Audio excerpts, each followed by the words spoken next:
迎回来，我是想和你一起海外致富的米埃啦。上一支影片呢，我和我的合伙人 Ben Crompton 聊投资阿布达比房地产一定要注意的事项。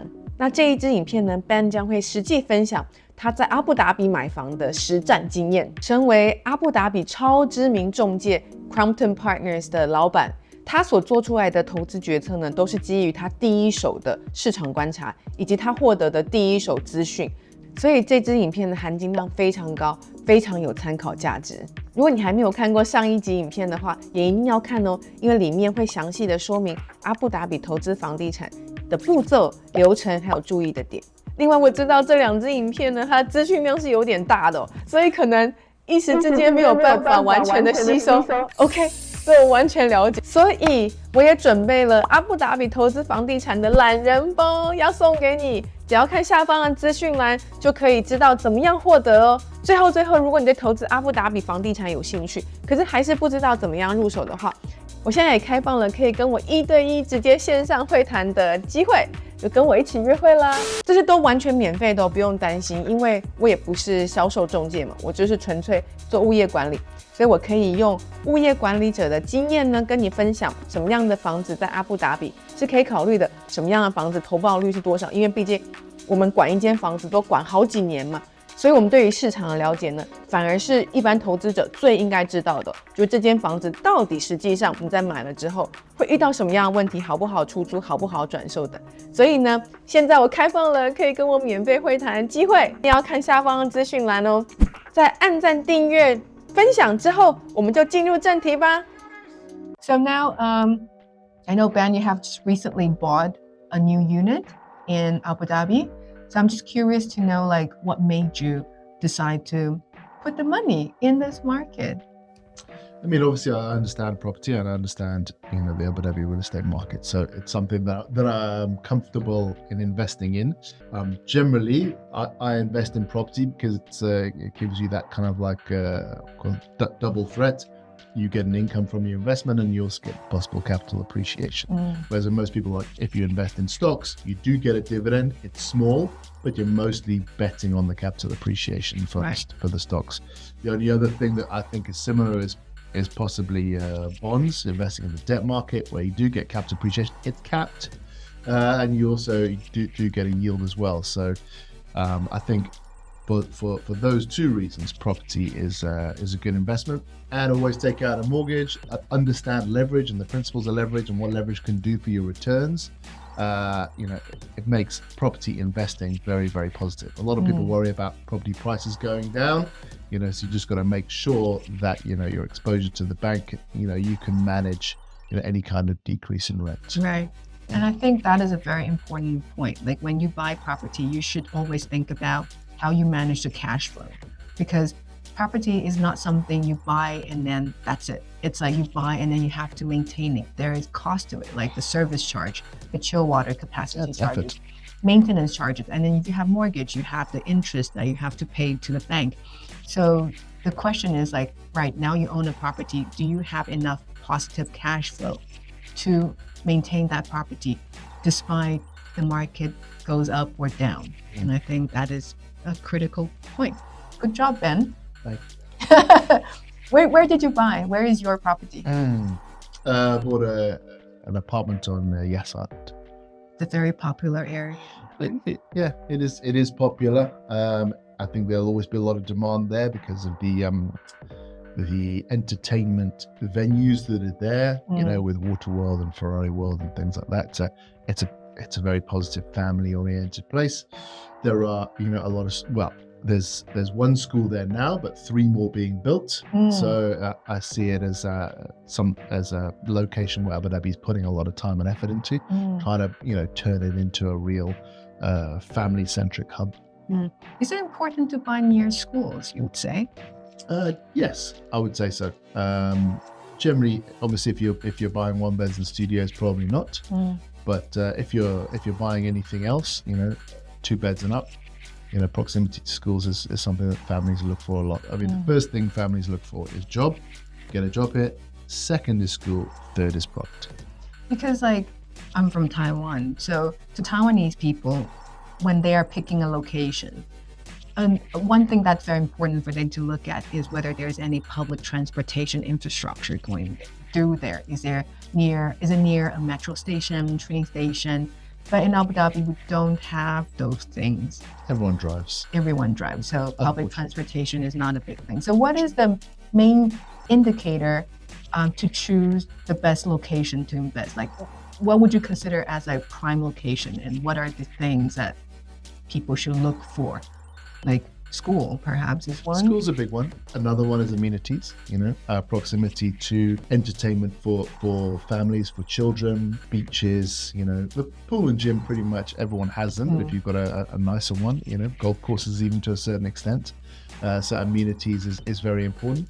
And also, clusters of similar communities. So if you're a Western expat and you're coming to Abu Dhabi, there are places where all Western expats stay. So Raha Gardens is your kind of like 101 of where, if you land in the country, you're probably going to have a look at that and think about, living there if you're looking for a villa.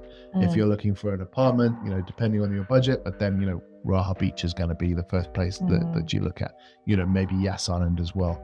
Those are places are popular with Western expats in particular. Other teachers, it's going to be Reem Island, so understand those kind of communities and who looks there and why. So basically, to find places where a family with kids can enjoy living will be a good way to begin the search if they're looking for it. Yeah, for me, if you're looking for an investment product, if you can get the yield on a 2 and a 3 bed, it's much better than a studio and a 1 bed. If you can get the yields tend to be lower in those kind of units. But if you can get 7% net in a 2 bed, I would definitely go for that, because you get a better quality of tenant, someone who's got maybe young children, who's going to stay there longer, who's going to have a more stable, working environment compared to just a studio, because the turnover of tenants for studio is very high. Yeah, and tenants want to look after studios. They'll always be looking to upgrade. They want to move to a 1 bed, want to move to a 2 bed. They're always trying to upgrade, and because they've got a low income, they're not going to, really look after that property as well as a family would do. Right. Although very interestingly, the landlord sent me a message. So we manage his studio on Reem Island. He was like, "Thank you guys, to your team, how well you've done. My tenant has just terminated the contract again." And to be honest, my heart sank. I was like, what? Like, is he going to be angry? And he said, no. And then you found a replacement tenant very quickly, and I got more rent from tenant termination. So he basically said he got extra ill because the tenant, terminated contract. And a lot of those tenant terminations is not because of us, because they lost their job or they are relocating to different countries. Or upgrading their units. Right. So it's not because we did a bad job, but then their job situation changed. And the landlord was so happy when the tenant terminated the contract. If you have to give advice to first-time investors, what would you advise them to begin their search journey? I mean, the first step would be, I guess, to do your research, either get advice, we're talking about getting advice from a property manager or a broker that you trust, do your research online if you want to, and then invest in something, mid-market, stable, that I would suggest people invest in built property first, as opposed to off plan. Certainly, if you have a little bit of extra income, or you want to buy 2 units, maybe buy 1 built and 1 off plan. But if you're the first time investor, although off plan is very, very potentially attractive and it's very easy to purchase, you just kind of sign the contract and it's done. I'd buy something that's yielding to begin with, and like I said, focus on the yield. If you can get 7%, net or close to that from a 2 bed, in one of the developed communities like Raha Beach, like Yas Island, if you can get it on Saadiyat, great. And would you advise them to buy and hold? And hold, like, for how long? 5 years? I mean, don't put a number on it. I'm very much from the Warren Buffett school of investing. I don't recommend investing in things that you think are gonna go up very quickly, because the risk on those is higher, and they could go down very quickly as well. So right. I would invest in something good, solid, stable, and can be able to control when you sell. You'll never lose money on property as long as you control when you sell, as long as you can, control through the downturn. Make sure that your rent will cover your mortgage repayments. Hold on to that property, and then manage when you sell. And sell when's convenient to you, when you feel you've reached a certain valuation.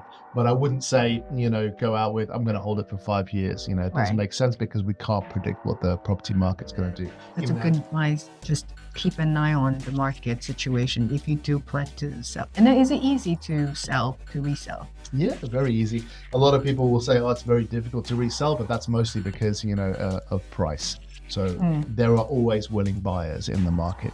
There's a lot of buyers in the market out there now.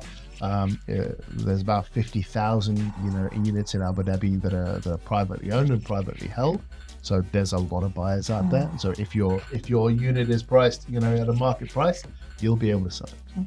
And I would definitely say, getting a knowledgeable, experienced broker to help you is so important, because in Abu Dhabi, you can easily find a lot of advertisement of, property advertised with this price for sale, but it's actually not true.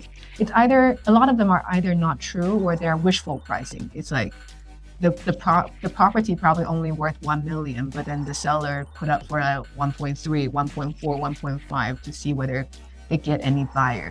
Yeah. So if you want to truly understand your property's value, I think the quickest way is to find a good broker who knows that area well and ask them, what is the latest, properties that you've closed in this area? What was the price, approximate to the type of unit of mine. These days we can see the actual transaction numbers from the Abu Dhabi municipality, so we can see all what units are being sold for these days. Because you guys have those data, right? Like the actual sales transaction price. We do through Quanta. It's not publicly available, but we have access to that data. Because I know in Taiwan it's all public knowledge. You can find it online. What is the price that's being quoted? You can in Dubai too. It's public knowledge in Dubai. It isn't in Abu Dhabi yet. We assume it will be in the future, but we have that knowledge now. Right. So in Dubai, they also have this crowdsourcing platform now, right, where you don't need to be the sole owner of a property. You can buy with it.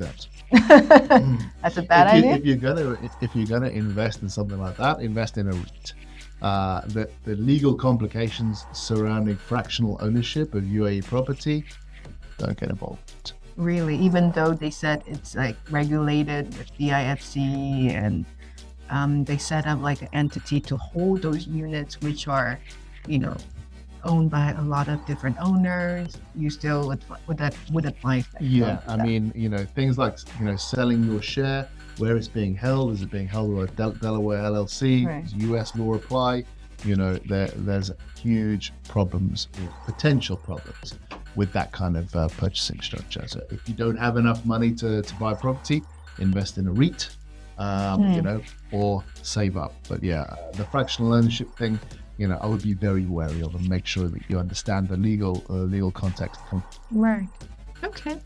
I think we're close, coming to an end now. So do you want to say something to the foreign investor, what kind of support that they will be getting from Crompton Partners or Abu Dhabi in general, to make their purchase journey easier and less, worrying about, what may happen?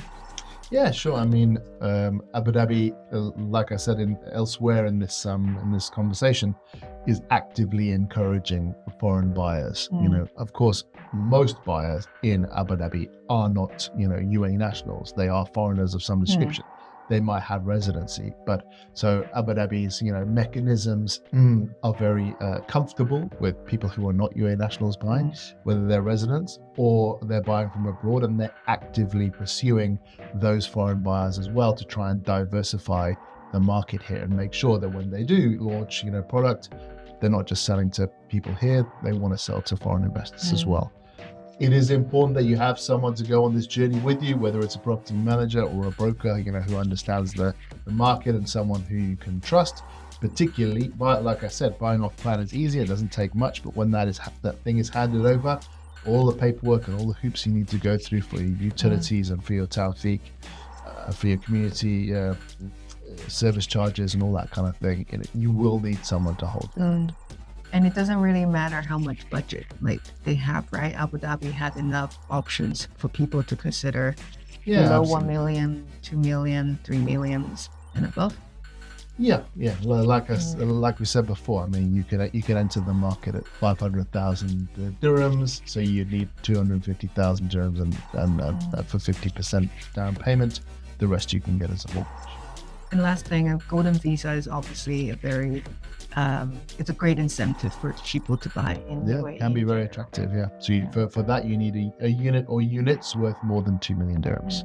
10 years. Right. I said that was the last questions, but here, this is the last.